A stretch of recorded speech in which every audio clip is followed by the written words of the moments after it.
Hello guys, today I'm going to read Wayside to Go Beneath the Cloud of Doom, Part 5.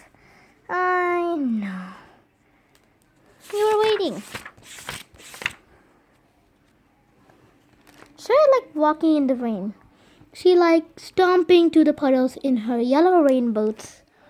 Most of all, she loved her umbrella, even if it did get heavy after a while.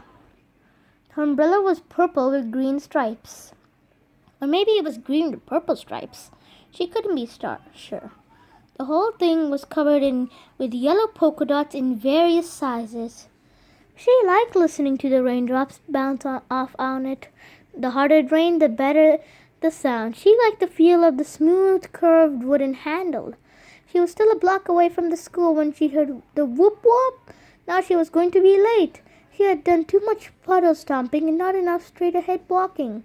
She tried to hurry, but it was difficult to run while carrying her umbrella, especially in her yellow boots. By the time she reached the outer edges of the school, the 8-minute warning bell was already clanging. She counted the clanks and was disappointed when they stopped at 8. She was hoping for a porcupine. Glancing down, she noticed the sidewalk around the school was dry. She stuck out one hand. The rain seemed to have stopped. She tilted the umbrella a little to the side and looked up. The cloud of doom has kept all the other clouds away, including the rain clouds. Sherry glanced at the horrible cloud. It almost seemed alive as it turned and churned inside itself. Suddenly, a gust of wind tore the umbrella from her hand. Horrified, she watched it bounce across the blacktop toward the school. She traced after it. The umbrella hit a bike rack and stuck there for a moment, but as Sherry got there, tubed upward, she jumped and managed to grab the curved handle. The umbrella continued to rise. She thought about letting go, but she didn't want to lose her umbrella. She held on with both hands. When she passed the second floor window, she realized she probably should have to let go sooner. When she rose to pass the third floor, she wished she had let go of the second floor. The fourth floor, she wished she had let go in at the third floor. By the time she reached the sixth floor, it was definitely too late. Left rain boots slipped off when she passed the ninth floor. She watched it fall the long way down. High and higher, scarier and scarier. She passed the 17th floor, the 18th, the 20th. There was no 19th floor. She could see inside the classroom windows as she went past them. Some of the kids waved at her. She couldn't wave back. She couldn't risk falling. Although the alternative wasn't much better, she continued to hang on. She realized she'd be sucked into the cloud of doom. She passed the 25th floor, then the 26th, and then the 27th. She knew the floor numbers by the teachers she saw through the windows. On the 13th floor, she could see her own desk next to the window. The window was open. She closed her eyes, then jumped. A horn blared. When Sherry opened her eyes, across the top of the desk. You are here, Sherry," said Miss Jewels. "Funny, I didn't see you. I was about to mark you absent. Were you sleeping?" Maybe it was a dream. She hoped so. Now her favorite umbrella was lost forever. Left foot felt cold. On the right foot, she wore a yellow rain boot. On the left, just a thin red sock. Now let's see this one. Mr. K and Dr. P. No author's note. I don't want to tell you. It's Mr. K is Mr. Kidswater and Dr. P is Dr. Pickle.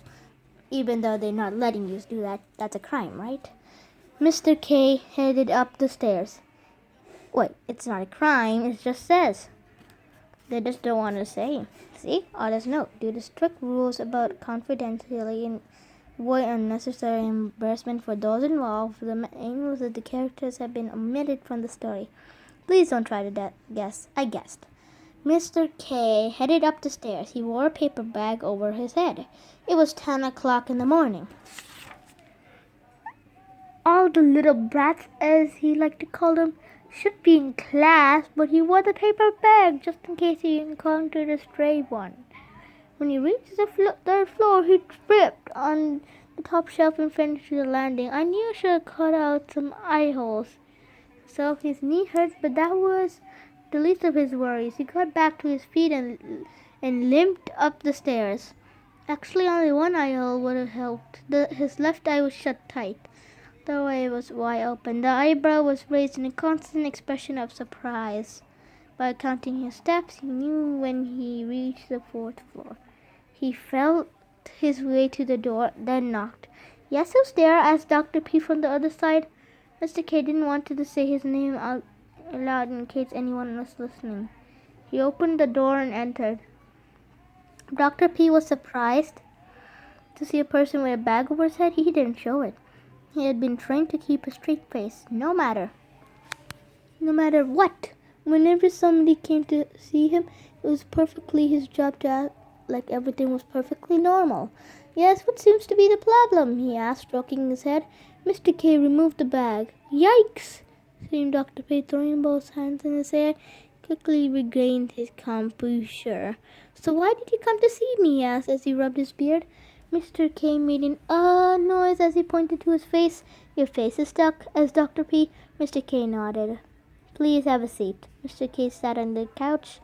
Dr. P came closer to get a better look. He poked a puff-out cheek. "Does this hurt?" he asked. Mr. K shook his head. "How about this?" He tugged on the tip of Mr. K's tongue. Again, Mr. K shook his head. "Very interesting," said Dr. P. He walked to the bookshelf. He muttered as he tried to find the book he needed.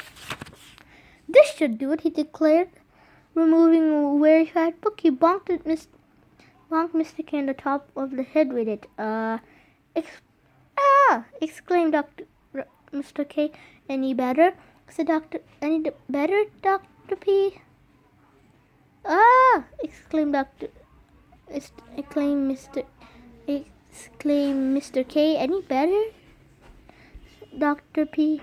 "I bit my tongue," Mr. K said without moving his lips. This will be more difficult than I thought," said Dr. P. He returned to the bookshelf, chose a different book, and brought it to his desk. He thumbed through the pages. "Cold feet, sticky fingers, and here we are, stuck face." He silently read to himself for a minute or two, then looked up and asked, "Did you have a pet when you were a child?" Mr. K nodded. Dr. P looked back at his book and read some more. "A cat?" Mr. C shook his head. "A dog?" He nodded. "Did you love your dog?" Mr. K head did not move at all. A tear trickled out his eye and dripped down his face. "Excellent," declared Dr. P. "I think we are making real progress." He shut the book, scooted his chair up close, and leaned toward Mr. K.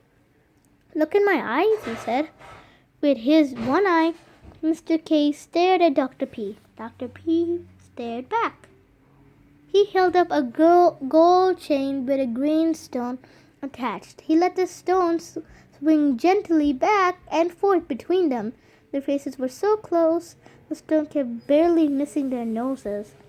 "I'm going to take you back another time and place," said Dr. P. "You're just a young boy, playing with your dog in your backyard. Your grandma smiles from the kitchen window. A pie is baking from the oven. You can smell cinnamon." Mr. K's nose twitched. Grandma's outside holding the pie. She asked if you want some. Mr. K's tongue remained sticking out. However, it slowly moved from one side of his mouth to the other. Dr. P noted the breakthrough. "Instead of giving you a piece of pie," he said, "she smashes in your face." Mr. K's mouth popped open, then her face snapped back into place. His eye opened, his cheek puffed, his tongue went back inside where it belonged. "Why did she do that to me?" he cried. Dr. P handed him a tissue. Mr. K wiped his eyes and then cleaned the imaginary pie off his face. He stood and straightened his suit. You won't tell anybody anything about this, will you?" he asked. "Everything that happens inside this office is strictly confidential," Dr. P assured him. K left the office feeling as dignified as ever. Dr. P leaned back in his chair with his hands behind his head. He felt very satisfied. It's not every day that he gets help someone as important as Mr. K. tongue was sticking out, his left eyebrow was raised, his right eye was shut, and it looked like he was trying to swallow a tennis ball. Okay, so let's see how big this Unbreakables chapter is. I hope it's not